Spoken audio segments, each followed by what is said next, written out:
Are you a forward thinker? Then you need an HR and finance platform that thinks like you do. Workday is the AI platform that helps propel your organization, your workforce, and your industry into the future. Workday, moving business forever forward. You open the fridge, there's nothing there. So what's it going to be? Greasy pizza? Sad drive-thru burgers? Dish by Blue Apron is for nights like that. These are the pre-made meals of your dreams. At least 20 grams of protein, no artificial flavors or colors, no chopping, no cleanup, no guilt. Keep the flavor. Ditch the subscription. Get 20% off your first 2 orders with code APRON20. Terms and conditions apply. Visit blueapron.com/terms for more.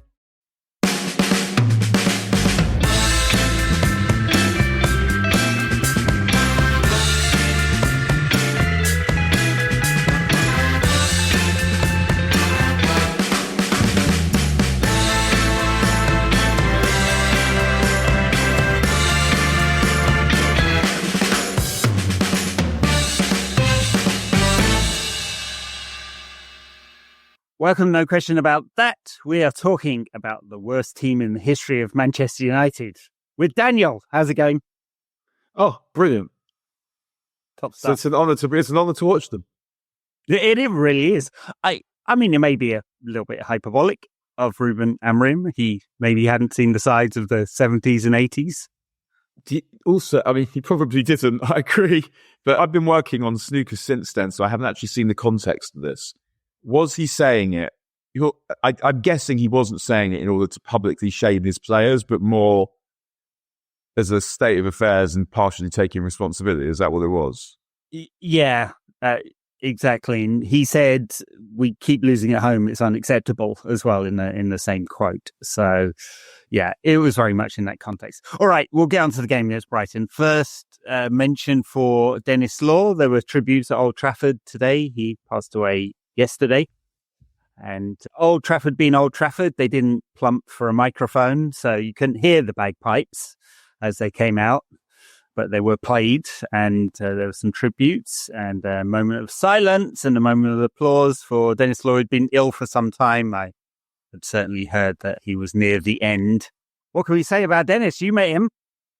I love Dennis Law. He was my dad's hero, so I guess I grew up with talk of him and the kind of attitude that he brought to football. He was like so few people are able to tread that line between being an absolute fucker to play against and playing with like all the aggression and fire that you want to see.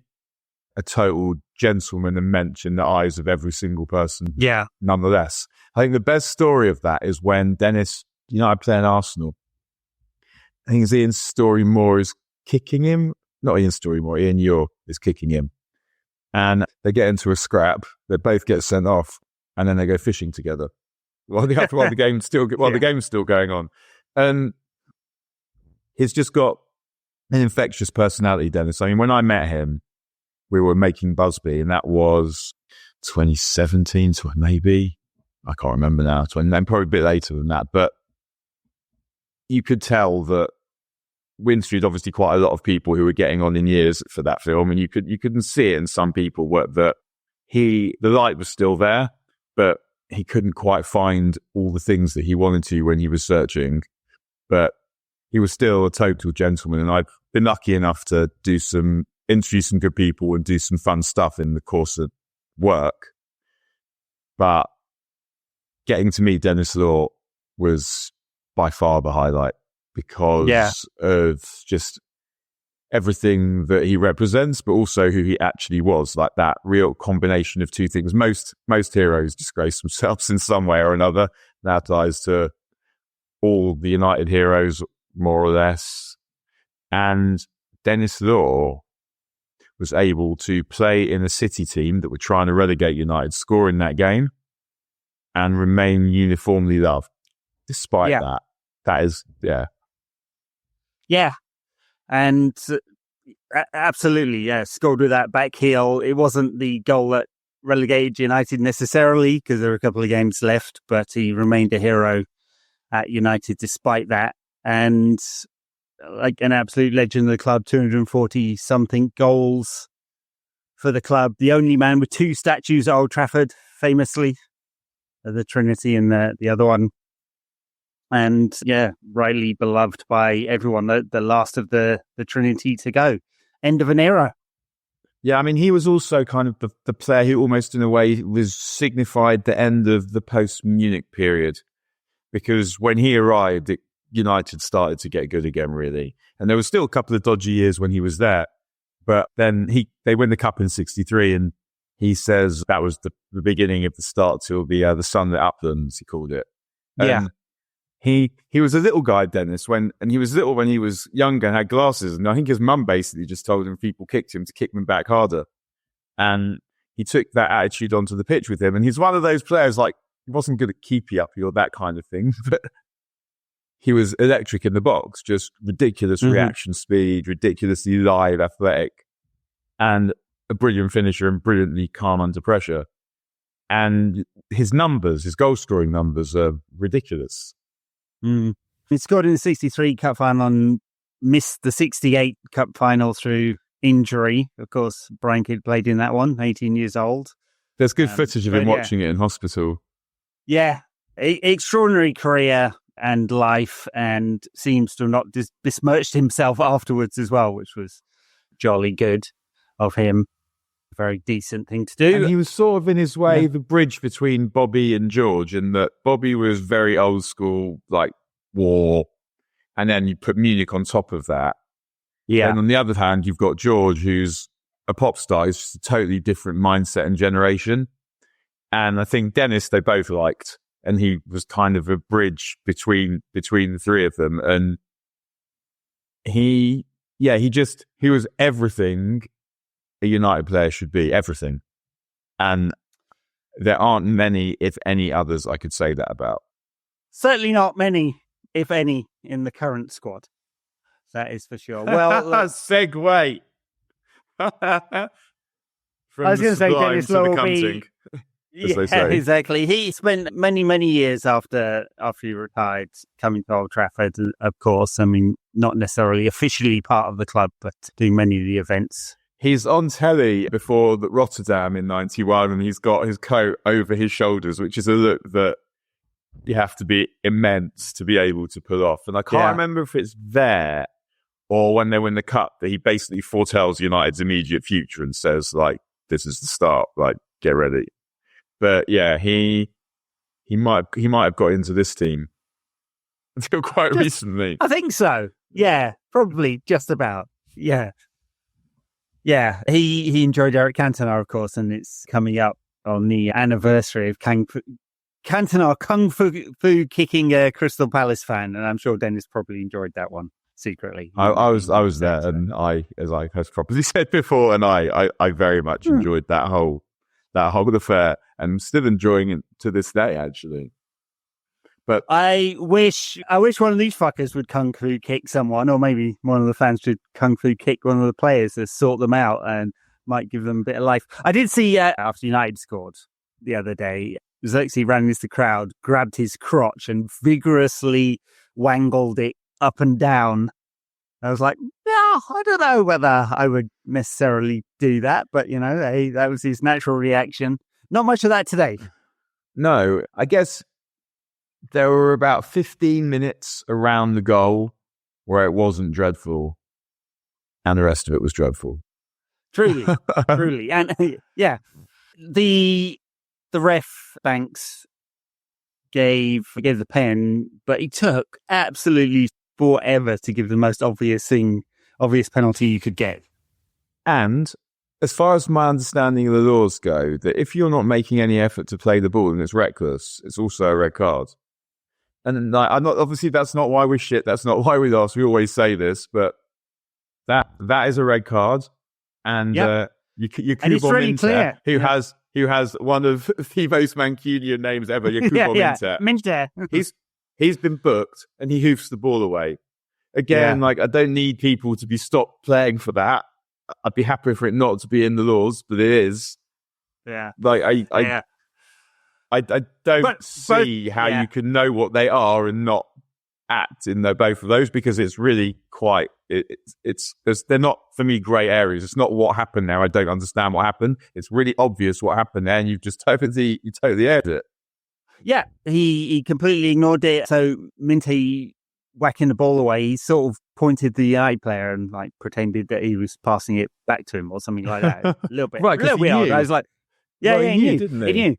Yeah, and the penalty, the triple punishment is only comes into effect if there's no attempt to play the ball. I mean, like, was he attempting to play the ball? It didn't look like it, did it? His feet were nowhere near. Like he slept with the arms. He's come over the top of him. And yeah. So yeah, the triple punishment should have been in effect at that point. But yeah, it wasn't. We're not getting much off the referees at the moment. I guess when it's going against you, it's going against you. It certainly does feel like it. I mean, it's easy to get into kind of conspiracy kind of territory with this one, isn't it? But not much going for us.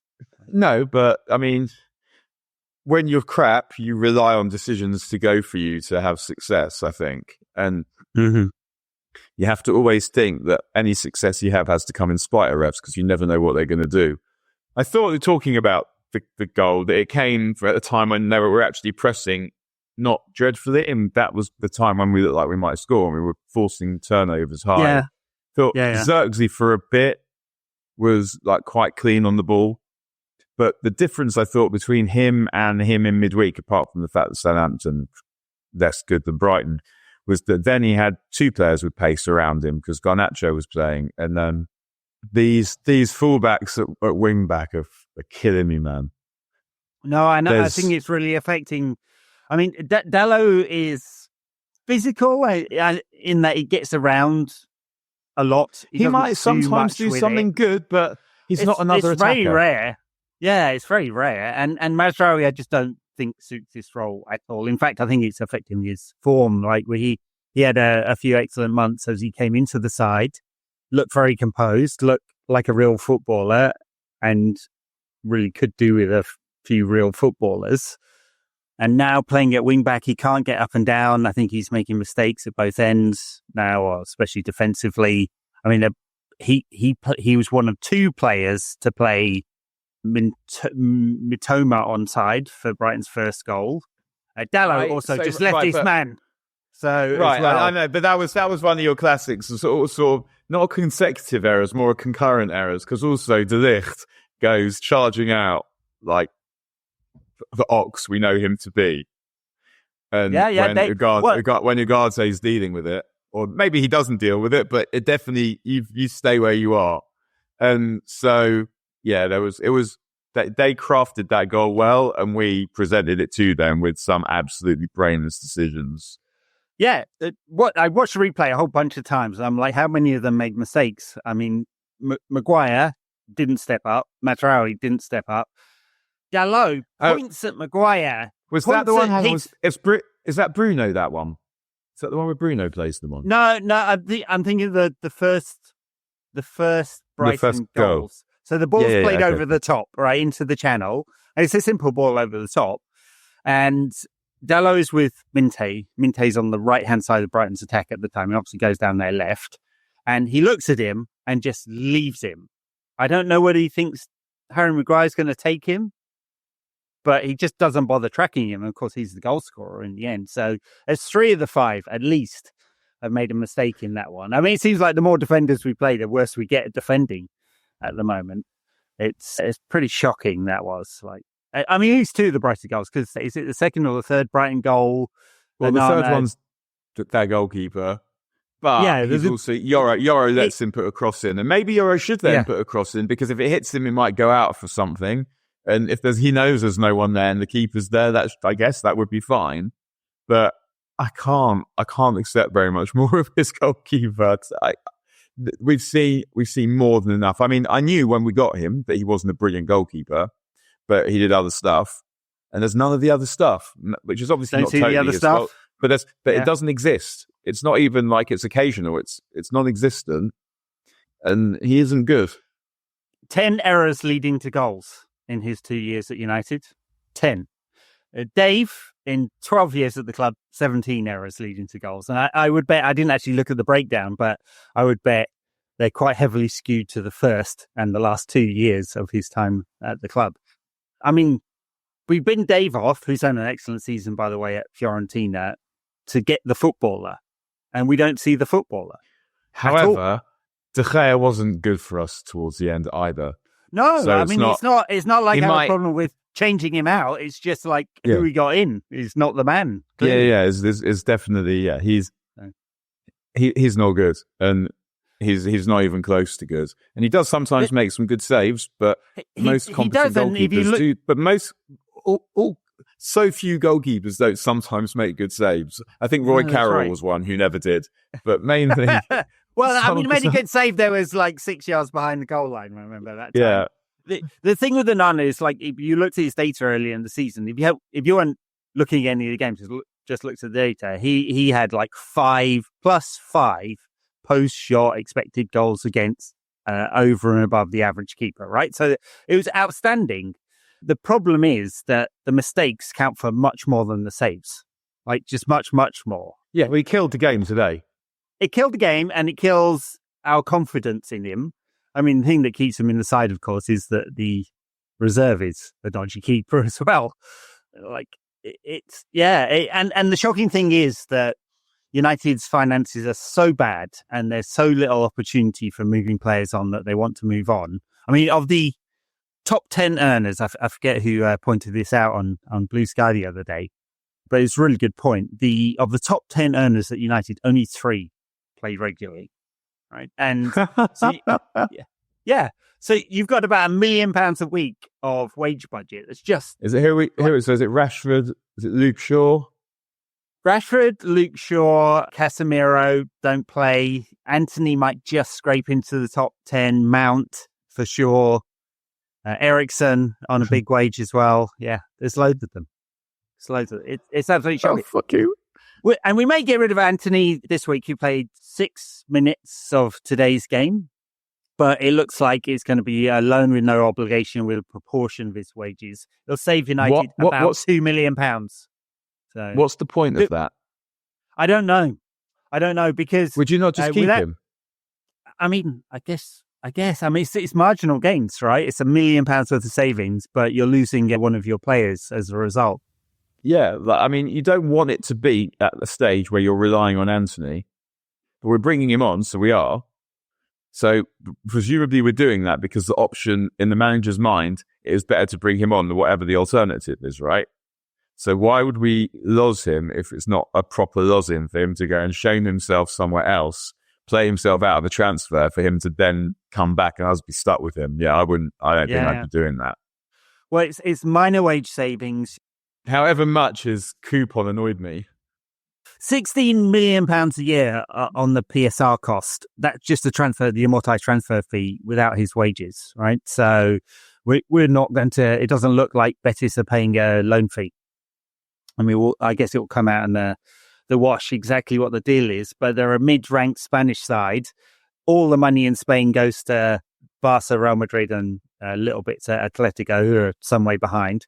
They're not making it. Real Betis will make less money than the bottom team in the Premier League, right? Yeah, obviously, yeah. Yeah, so they're not going to be paying as much. I'm not sure the point of it. And then on Rashford, it seems like all the offers on the table at much less than his half of his wages, right? So, well, that's obviously where they're going to start, I guess. But yeah, and so it'll save United £5 or £6 million a year on Rashford, I guess. Remember when we used to bitch about Nani? Goodness me. Mm-hmm. Good. He'd straighten the side now, wouldn't he? To be bitching about Nani now, man. I might be our best player. On Rashford, there is I feel like a sadness that he's probably not going to play for United again. Almost certainly not. What I think people need to bear in mind is if we look at the wilderness years as a piece, he's been one of the very best things about it, not one of the worst things. There's the off the pitch stuff, like at a time when it was really shit on the pitch, and during lockdown he made me feel something to be a United supporter at that time that I hadn't felt before, and I'll always be grateful for that. Plus, on the pitch, I think was he man of the match in that cup final against Palace. He's won the Europa 16, League. I can't remember actually. Yeah, I think it might be. He scores that brilliant goal at West Ham. He's been involved in United winning trophies. Almost all the good stuff that's happened has involved him in some way, sticking Demichelis on his arse, whatever it might be. if in the end, right, football's about moments and good ones, Bruno's the only person that's anywhere near to him in terms of things that made you happy about United in the last decade.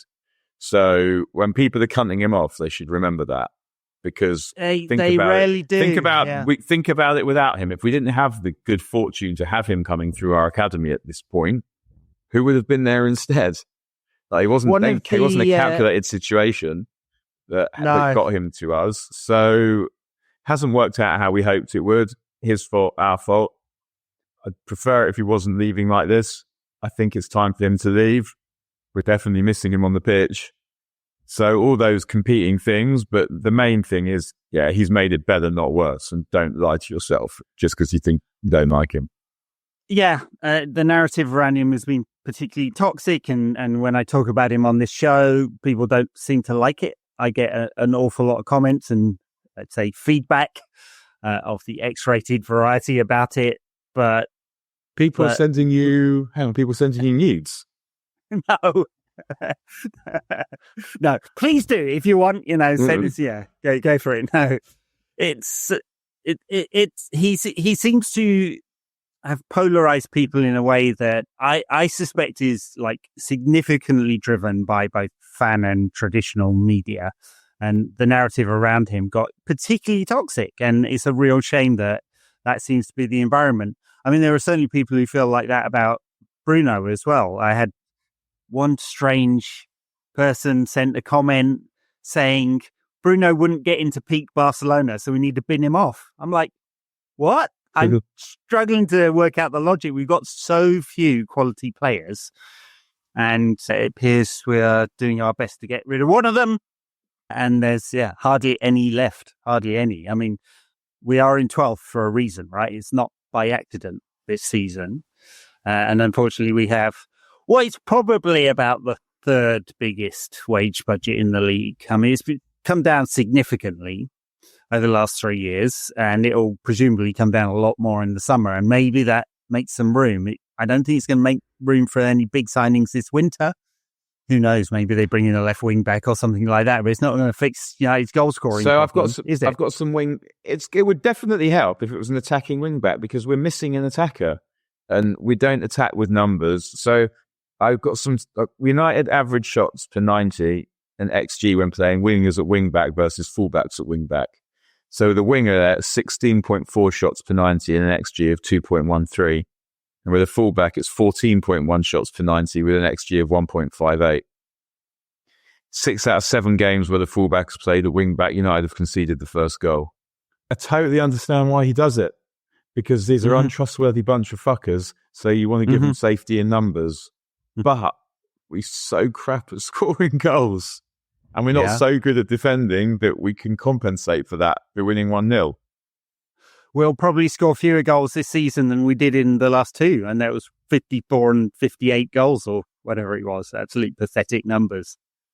I mean, it's as bad as it gets. And we have said that so many times, that phrase or something like it, in the last 3 years. And ever since Ralph Rangnick said there should be open heart surgery at United in April 22, and there was open heart surgery. Erik ten Hag signed 20 players, for fuck's sake.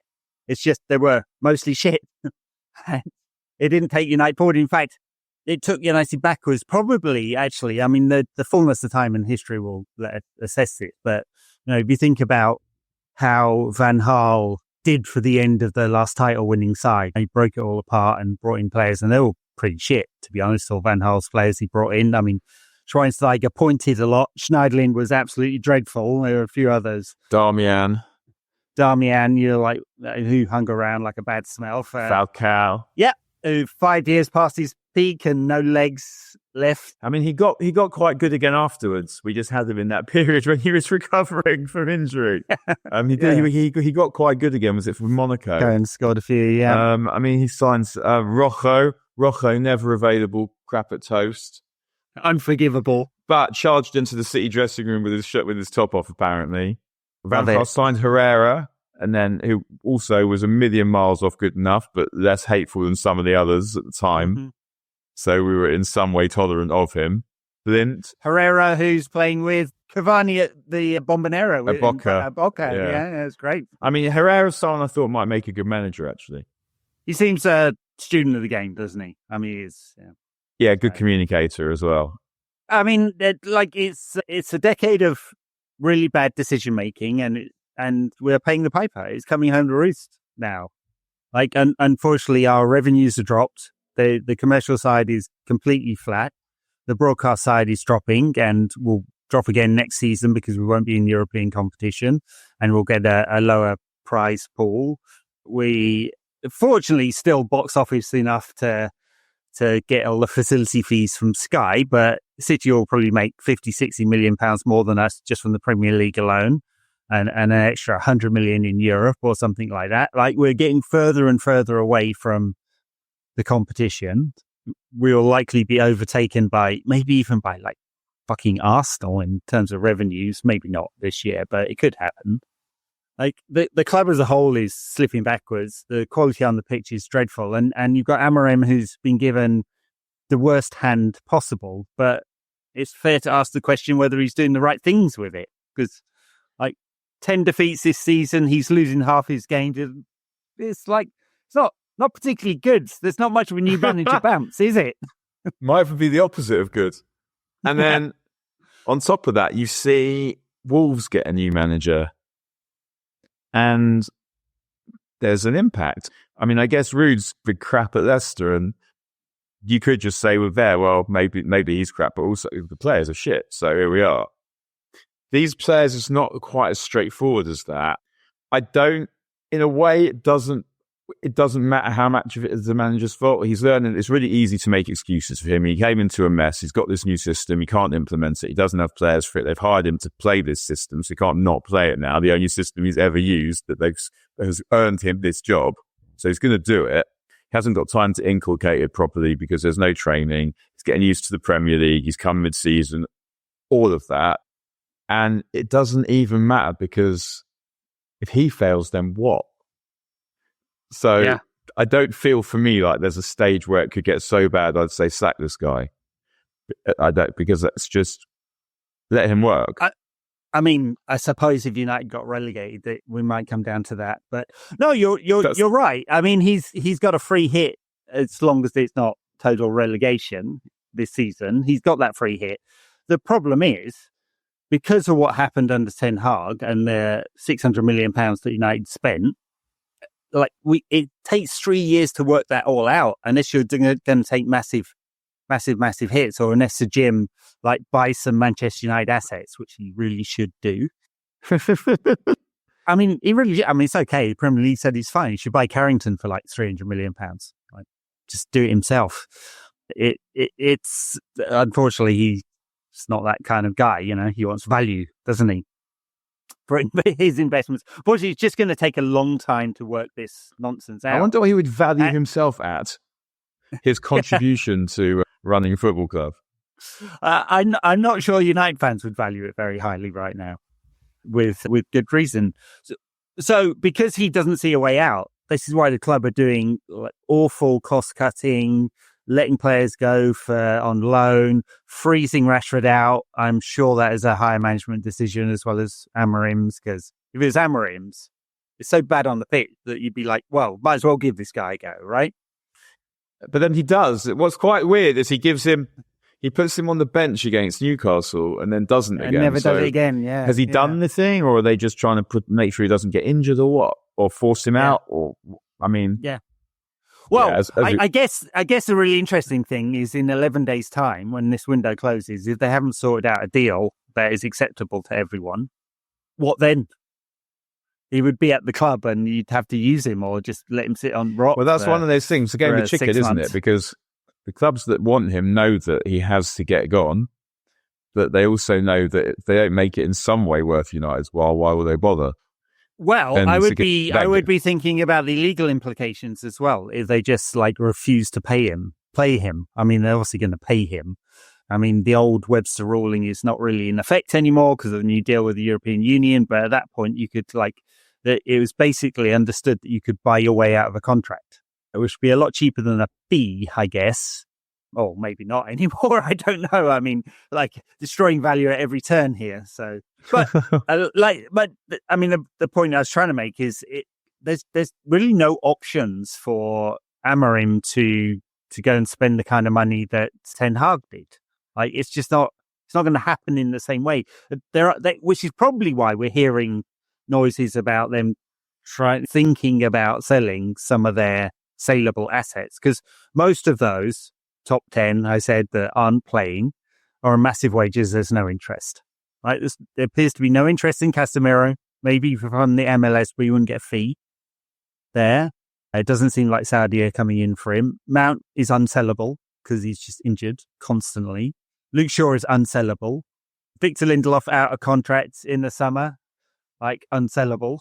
Also always injured now. Also always injured. Yeah, there's just no assets there. Yeah, Rashford, like whatever has happened on the commercial side of things, and with Amorim the manager, like that value of that asset is now lower than it was 2 months ago, undoubtedly. Right? You want him out? Great, fine. You think he's the virus that's causing more Manchester United's problems. Unfortunately, it's now going to double up on the problem because United will not get a big fee for him. The wages have a role to play in that as well. So there's no route out for Amorim to buy loads and loads of players.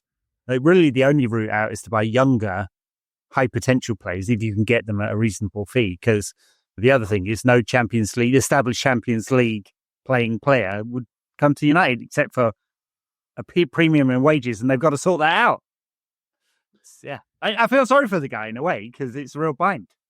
Because then you get into that point where you're trying to be good at some not quite specified time in the future, but then you're signing players who are learning on the job while you're getting beaten, and it's quite hard to make that work. Yeah, and it feels like that is on which point. I mean, this is completely tangential, but Baleba is the type of player I'd be looking for to play, who I think would be a better fit than Ugarte, with Mainu, like a better passer, runs with the ball faster. He's an excellent all-round player. I mean, made a bad mistake today, obviously, for the penalty, but yeah, excellent all-round player. I mean, metrics are fantastic as well in all sorts of scenarios. But yeah, it's amazing how Brighton obviously, Tony Bloom owns a data company and they're doing some very specialist and unique stuff with that. But they pluck all these kids out of the Paraguayan third division and they're suddenly the best player you've seen in ages. And you're like, how do they do it? The question will always be what then happens when they leave Brighton, because obviously there's certain environments that work for certain types of player and person. But I guess McAllister's doing well because I think in the first sort of when at the beginning when players started to leave Brighton, they didn't really do that much. But Ben White done well at Arsenal. Caicedo started to do well now. So yeah, he's having a good season. Yeah, and they've got that centre forward who I thought might be able to do a job for us. João Pedro or Evan Ferguson? Welbeck. Welbeck, yeah, who always plays well against United, and he's the kind of player that it's almost that we want Xerxes to be. Hold it up, intelligent, good touches, but not immobile in one of the most ludicrous ways you've ever seen for a top division footballer. Where maybe he's not slow, maybe he just looks slow. I don't know. Who? Josh Xerxes? No, he's slow. Xerxes. Yeah, that's slow. That's slow. And how could that not be? Hertzler, the Brighton manager, said he had met Ferguson and talked to him, and they talked about Danny Welbeck and said Danny Welbeck was one of Ferguson's favourite players. Yeah, he loved Welbeck. Welbs at the time, the two that suffered the most for Ferg bailing on us were Welbs and Raphael, who were really good players in a Fergie team, but other managers didn't quite understand them. And Van Gaal kicked Welbeck out for Falcao. Didn't matter that much at the beginning because he was always injured. He wasted the best years of Welbeck's career were wasted almost because he was not his fault, so he was just injured. But so I'm quite enjoying his late years blooming. But actually, he's someone that I would happily have had at United the last couple of years because he's that kind of all-purpose facilitating pivot type centre forward. And when you've got good wide players, that's a good thing to have. And He's probably better at it than Xerxes. I might venture. Yeah, there's some stuff about Xerxes. I thought he was good when he came on the other night. Agree. He plays in that kind of shadow striker role, false nine type thing. But you need, like, if you're going to do that, you need to players running beyond him, like fast players running beyond him. And you need to build up more through the middle, I think. Yeah. It's like a lot we go wide a lot. And with Xerxes, you're trying to get him on the ball and go from there. And once the ball goes wide, getting him on the ball is actually harder. If you go through the middle, there's more danger involved, but you're then in the position to build more easily. He did some good things. Most goals today. It's the best part of the pitch to score goals from. It's the truism that's always been true about football. And look at the data, right? Most goals come from central areas. And United are going wide through players who are not effective attacking in those wide areas, unfortunately. Herzl also said we knew how United would play, and they did. So when Mazraoui and particularly Dalot ventured forward, they played the ball in behind them. They were very effective at exploiting that space time and time again. I think one thing I would say about the manager is I do kind of, like, you hear him speak about the game. He sounds like he watches the game. He is intelligent. He understands it. It feels like it's reasonable to have him work out how his system works in the Premier League. And he must know that he's going to need to refine it a bit based on the players that he has and just the nature of the football. And so, yeah, I don't feel like I'd like to have seen more. I'd like it to not be this shit. And part of that is because of him. But I feel like I'm liking enough of what I see of him to not be going, a start like this tells me that this guy is not the guy. He might not be, but yeah, like if Moyes had started quite like this, I wanted Moyes out by this point anyway, but yeah, I would have been saying this is enough. This proves it. But I just feel like we got something and we need to find out what it is and whether it works. Yeah, he does need to, like, I'm not arguing that he's just been off 3-4-3 and just go to some other system, because it's not like whatever Ten Hag was trying was working with the screwed plays either, right? It's not like all our ills will be fixed. I mean, we were beaten today by a straight up 4-4-2, old school big man combo up front. And so it's not that I have a problem with. I do think he's going to have to find a way to get some results, because there's a line somewhere between, like, having a free hit this season, and it's okay if you lose every single game and losing every fucking one. So the fans, the management, and the players lose confidence in you, right? It can't be that. Like, those two games against Liverpool, which was a genuinely decent performance, and Arsenal back against the wall, penalty shootout victory, it was great. And then what we've seen since, Southampton, dreadful. They played us off the park for parts of that game, right? It really did take a bunch of substitutions to change it. And Brighton, never really any doubt who's going to win today, I don't think. I mean, they've beaten us 5 times out of the last 6. Like, I know what you mean, but I thought after there was a period till about half time where around the goal where I thought it wasn't bad, and it was competitive. United were aggressive, like, so Peter Banks was letting stuff go, and I thought they'd figued that one out and quite aggressive. I didn't feel like Brighton were about scoring that period of the game, but yeah, I think we had one shot on target. Is that right? And that was the penalty. That's the penalty. Yeah, one shot on target, and I think it was 0.25 XG from open play, something like that. But it shouldn't be like this. And Mainu also feels like we're almost just making him just like run up and down now.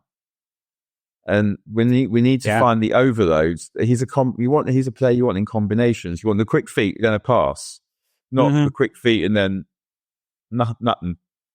And it just felt like today, particularly, I just felt like I saw him just workhorse in his way up and down. And it's not that I think because he's got skills he shouldn't be running up and down. I don't. But I felt like he was covering a lot more ground than I would ideally want someone who I want to be fresh when he gets the ball near the goal. Like, we're not getting him. And I actually think that he could play as one of the 10s. He could. I mean, it's a temptation, isn't it, to try and bit further. He's quite good on the half turn. There isn't another option. I mean, notice he brings back Casemiro, who he appears to have zero faith in. No, then you could only do it if you'd have Ugarte and Collier, I guess. Then Ahmad would be a wing back, and you'd have Bruno and Mainu behind whoever. Then your striker, you probably want your striker to be Højlund at that point, maybe. But I mean, it's not good. Shifting Ahmad to wing back would help with the wide attacking build-up for sure. Yeah, no, I'd be tempted at some point to try that. I'm worried about burnout with Ugarte and Mainu. I mean, they're playing a lot of football at the moment. They took them off both on the hour, just after the hour today. He was talking about this, and I'm not someone who's like, they're on £1 million a week or whatever. They should be able to play however much you ask them to. But he was talking that they were mentally tired and physically tired after Arsenal. And I was thinking, yeah, sort of understand that. But I just sound like an old man now, but in 99, when United played Arsenal in the Cup semi-final, when United played Juventus in the Champions League semi-final, between the two legs, they played Arsenal twice in games that went to extra time and Sheffield Wednesday. But no one was complaining about mental tiredness. So I'm not saying that it's not mentally draining. I'm saying that if you can't cope with the mental effort of just those two games, and most of them didn't play 120 minutes against Arsenal. A lot of them didn't play 120 minutes, and then all the Southampton game. I mean, come on. I found that that didn't feel like a good excuse to me. I didn't enjoy hearing it because I am worried you want them to be able to do what was being asked of them. Big games. There. Yeah. The mental thing is an interesting one, isn't it? Because you like, it's not like United are actually playing a lot of high pressure games. Honestly, third round cup tie away is not the biggest games of their lives. So I mean, it's not the physical thing. It's injuries. The problem. I mean, did it get to the point? Ugarte against Southampton. I mean, look knackered. Right? Clearly, Amorim doesn't trust anyone else in there. With good reason. He's got good evidence. I mean, he played Eriksen and Casemiro and they got shit all over by Newcastle. That was right, but that was ridiculous. Like, you have to, if you're playing one of them, you can't play the other one. And actually, he got, I thought the Eriksen substitution the other day was a good one because you got that composure on the ball, and that's really what Eriksen might be useful for. Although talking of Eriksen delivery is on the useful ball, for half an hour. Yeah. One of the only good things about this game today was Bruno's delivery from dead balls was good, and it often isn't. It would be good if it could continue to be good, and even better if someone could find their way to doing something on the other end of it. Good, big Harry, yeah.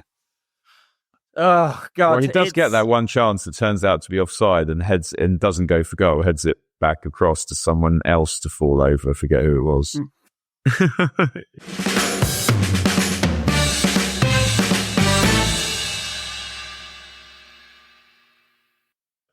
So United have Rangers on Thursday, and it's actually quite an important game. I mean, you wouldn't expect United to lose this one, but if we did, be under quite a lot of pressure in the final group game to make sure you qualify, and don't really want an extra 2 games. We're worried about fixture congestion. Does a win take?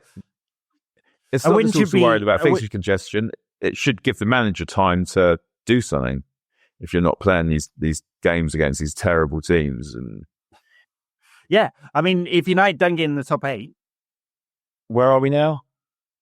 I'm just looking at 7th, and Rangers are 8th. Oh man, it's a big one.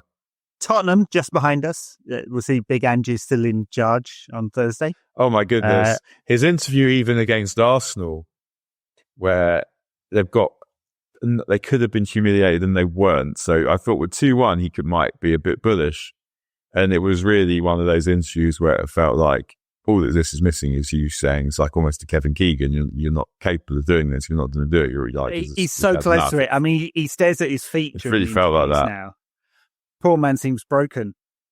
Well, he's just he's been infected by Tottenham, and the only thing that could be worse is if he got appointed at United. Yeah, that would probably. It's ground him down, and you see it. Like you see United do it to managers. They change it. They bounce in, and they slink out, and that's what happens.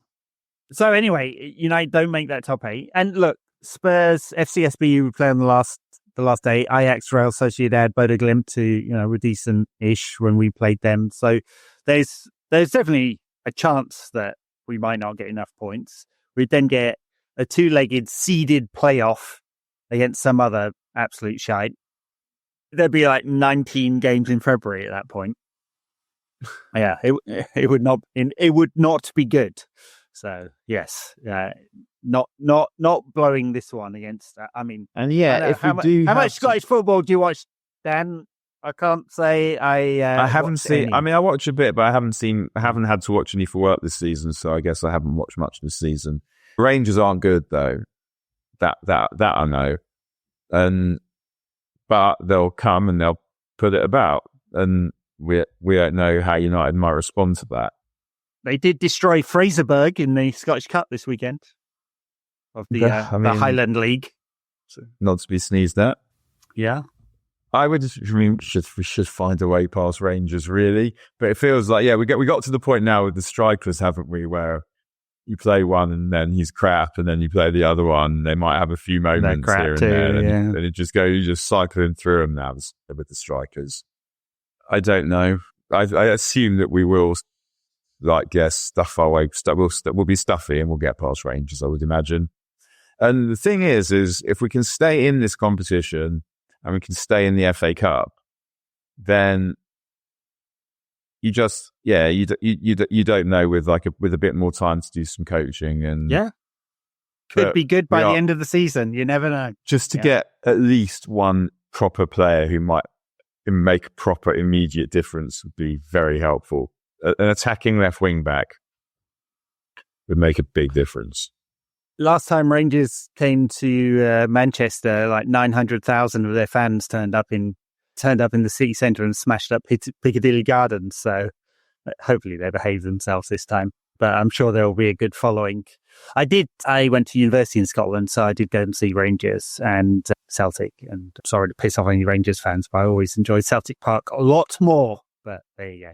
This one's Old Trafford anyway. So I've been to both, and I would say by far the best atmosphere I've ever experienced at football was at Ibrox, the first time United played them when Phil Nev scored. Just obviously after the goal, not much, but for the sort of the 15 minutes before the game until the goal, the noise and the hatred was phenomenal. And Ibrox itself is a beautiful football stadium. It's got this Archibald Leaf facade. It is beautiful, Ibrox. So it is. As an actual ground, I actually prefer Ibrox to Parkhead, but not really keen on either of them. Like the clubs, I don't suppose. We played them in the pre-season, beat them 2-0, but it's the first pre-season game, so I don't think there was much to say about that one, really. It's not going to tell us much. I mean, it's a bunch of kids that played for United. Where do we go from here? I mean, lose on Thursday. Words are coming out all weird. Where are you now? Yeah, lose on Thursday wouldn't be good. I mean, Ahmad's still quite good. I mean, it's quite funny, isn't it, that Ten Hag was giving him time to force him. Ahead of Ahmad, He'd play absolutely anybody. I think Ralph and Ten Hag didn't rate him. Yeah, apparently not. I mean, what I like about him is he's always trying to commit defenders. The goal is another goal that comes about because he's scavenging. Yeah. And a friend of mine was actually saying he thinks that, because if you think he played for Rangers and did nothing, Ahmad, and then he goes to Sunderland and for saying he thinks like the riding of tackles that we see, he thinks something he learned in the Championship. So where else have you ever been tackled? Really like that. And he was a minor bright spark, I suppose. We need that. The thing but with him also is that we don't, with Xerxes doesn't want to attack the front post. And when Ahmad goes around the outside, you need someone attacking the front post, and Zerk is always pulling off. And Højlund doesn't do it enough. But yeah, not good. There were a couple of occasions today when Ahmad attempted to go around his full back, and there was no one in the box. That is certainly a problem. All right. Well, Ruben Amorim called it the worst Manchester United side in history. Maybe. He said maybe the worst Manchester United side in history. So he did at least qualify it. It's not. I don't know. We're both old enough that we saw United in the 80s. They were pretty bad. Pretty bad. What they didn't have. They did always have Brian Robson. Yeah. And for quite a lot of it, they had Norman Whiteside and Paul McGrath as well. And Mark Hughes. But yeah, this is a shower of shit. I mean, it is. And at the same time, we know that they're not terrible players. And you watch that. They're not, but they are underperforming, like both their compensation as players and what we expect of them. So at some point. So when I say they're not terrible players, what I mean is, if you think about the players in the mid to late 80s, like Peter Davenport, Terry Gibson, Alan Brazil, I mean, Mark Higgins, like a little bit before that. These are terrible players. Like, these are Ralph Milne. Dundee United's finest, Ralph Milne. I mean, he was actually good at Dundee United, and his goal that wins them the league, the ship, is one of the great goals. But those, and then we sign like Danny Wallace and Mike Phelan, Neil Webb. These players are of a higher level than those, I think. But I can't remember if I've ever told this anecdote on the show, but I was with a few people from the supporters club down by the water, and one of us had a ball, we were kicking it about, and Danny Wallace was there for some reason, and we were like, Danny, pass us the ball, and he shanked it into the water. What a player. All right. God, there's enough of this. Sorry, everybody. The three people that are left listening to this after 45 minutes of misery. People don't like listening to podcasts when United crap, as it is. But then we've been depressed for all of this. So sorry about that. Hopefully, do something on Thursday. We'll be fine. See ya.